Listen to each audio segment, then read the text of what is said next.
Hello everybody and welcome to today's vlog. Hello Toby! Ooh, today we are going to use the world's biggest hay net. Now let me explain who we have here. This is Baby and this is Madge. Hello guys. So we moved onto this field in May of this year and we are so lucky that even though the ground is dirt, we don't actually have mud, because if you look down there we are on a very steep hill. When we first moved on, the whole field was briar like these patches over here, but slowly and surely we are moving it all to be able to get some more grassland put down. Might take another couple of years, but we will get there. So we hack the briars down there and then we put it over there and then we burn it. Well, that was the old fire anyway. The new fire we have moved down there, as you can see.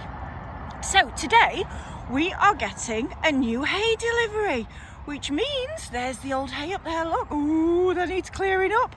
And we need to get rid of all of this poo. The first thing for us to do to be able to achieve a safe hay delivery is to get the horses inside the arena, isn't it? Hello, my shadow Toby. Hello, beautiful. So this arena is mine and William's absolute pride and joy. We've been working on it now for over a year. Now, it's very difficult to see. Let me bring you down here to be able to see one of the briar patches, to know exactly how dense this was. But we wanted to achieve an arena in the middle of the field because we wanted to be away both from the A1, which is up there, and also from the big main road, which is at the other side. But we also knew with us having the horse trailer, we need to be able to come onto the field safely, and also for our hay deliveries. So we needed a safe space in the middle of the field to be able to put the horses whenever we need access to the main road. Now that briar patch there is just the tail end of what went the whole way here, and it goes all the way up there to that briar patch behind Madge, and the whole arena was just a strip of about 25 feet of briars. As you can tell from the trees that we've brought down as well, the majority of the arena was also woodland. It was self-set, it had been farmland, but all this was trees. And you can still see here, look, tree stumps that we haven't got around to digging out yet, and we don't ride anywhere near those for safety issues, obviously. So we stick to this part of the arena. But it is a traditional 40 metres by 20 metres, so you can do 20 metre squares in it, or you could do when all the trees have gone. We tend to get the trees out of an average of about 2 a week. But yeah, the stumps can be a little bit of a pain. This is an absolute nightmare of one. And so far we've had on it axes, spades, saws, everything. And it's still not budging, look. It still refuses to budge, doesn't it, baby pony? Right, let's go do some clearing. The first job is we have to make a nice space for the new hay bale, which means I need to get my shed, go into my shed to get my wheelbarrow. Now, the shed is very broken. As you can see from the stains on this side and this side, not only was it damaged in the storms where the roof blew off, but the horses also like to scratch their bottoms on it.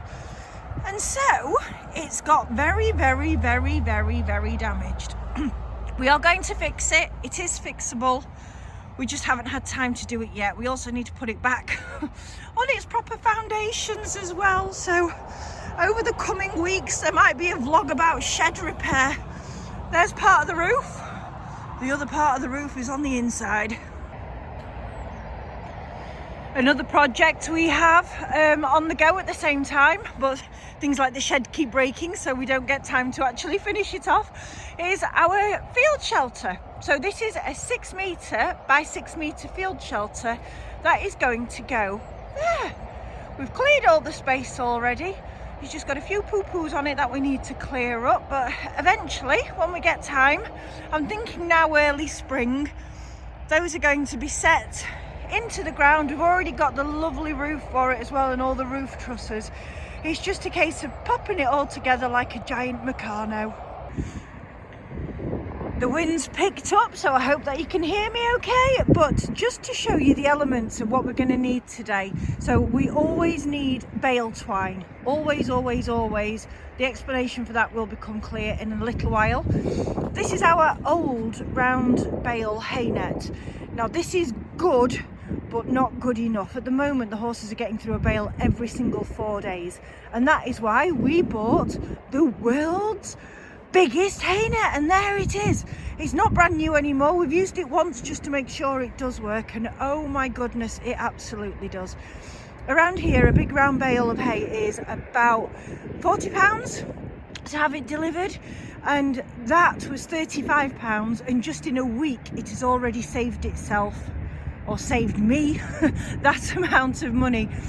When it was just that and that, the horses were getting through a bale every 4 days. If I add that, it takes it to 8 days, and I'll show you how. First of all though, back to clearing up, because we still have the poo to do, and we still have the old hay to clear. Yay, thanks Steve! Hay delivery it is. So here we go. This is a standard round bale. We love these, and these are so different from when I was young. When I was a kid, I'm not a child anymore, these things used to be covered in bale twine. Now they have what my dad refers to as knickers. So it's this fine veil of plastic. Now this is seriously dangerous for horses, because if they chew it, if they get it in their tummy, then it's a real big problem. It can cause colic, it can get twisted in their gut and cause blockages. There's loads of reasons why this stuff is just as awful as what it is practical. But when it's used properly, when it's just purely to cover bales, the bales are kept away from horses in a safe location. This stuff is absolutely magic, and as you can see, you don't need a knife, you don't need any kind of Sharpie to come to the field.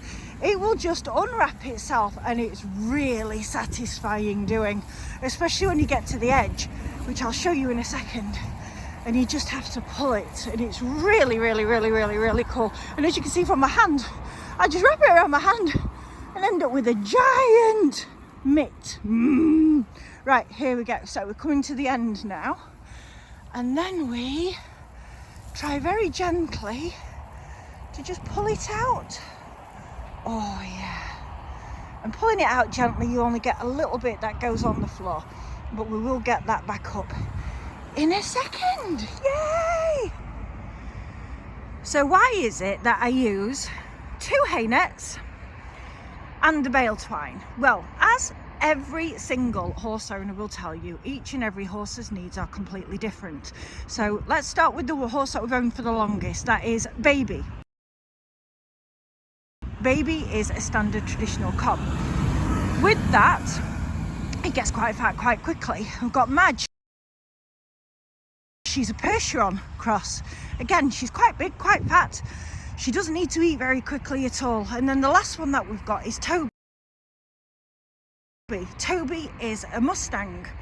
Mustangs just live on forage, so they don't need that much. I do feed them every day in cold weather just to make sure that they get the vitamins, minerals, extra supplements. But what they were doing when they were eating one of these every 4 days is getting obese. It was hard on their feet, they were getting fat. You could tell by their girth length, and also their rugs getting tighter on them, that it really wasn't helping them at all, having constant access to hay. And I'll show you what I mean in a minute when I get the first layer on.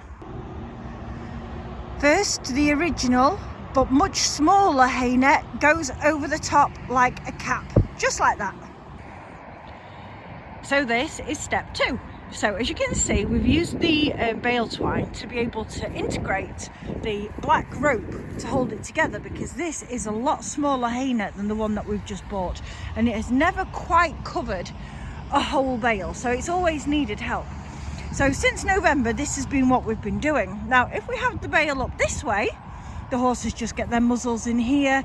They can eat as much as they want. Oh, that smells beautiful. Love the smell of hay.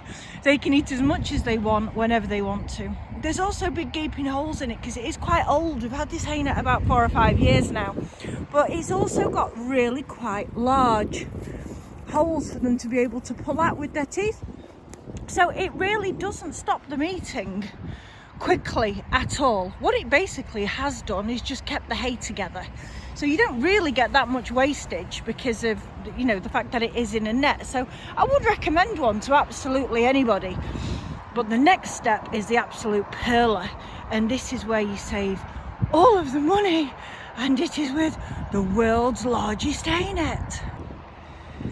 Ta-da! There we have it, the double wrapped, much bigger purple haynet over the older, smaller blue one. Now there is always an argument about the string. What do you do with the string? Does it go to the top? Does it go to the bottom? If it's at the bottom and it's underneath, then it stays away from the horses. If it's at the top, they could chew it, get entwined in it. I would say personal preference. There's good and bad reasons for all. I personally keep it at the top so they don't get their hooves trapped in it. Just my personal preference. I will tuck it under the net as well, so it's not left like that, so that it is on the inside. Well, I hope you have enjoyed our today's vlog from the beautiful, if a little bit drizzly, South Yorkshire.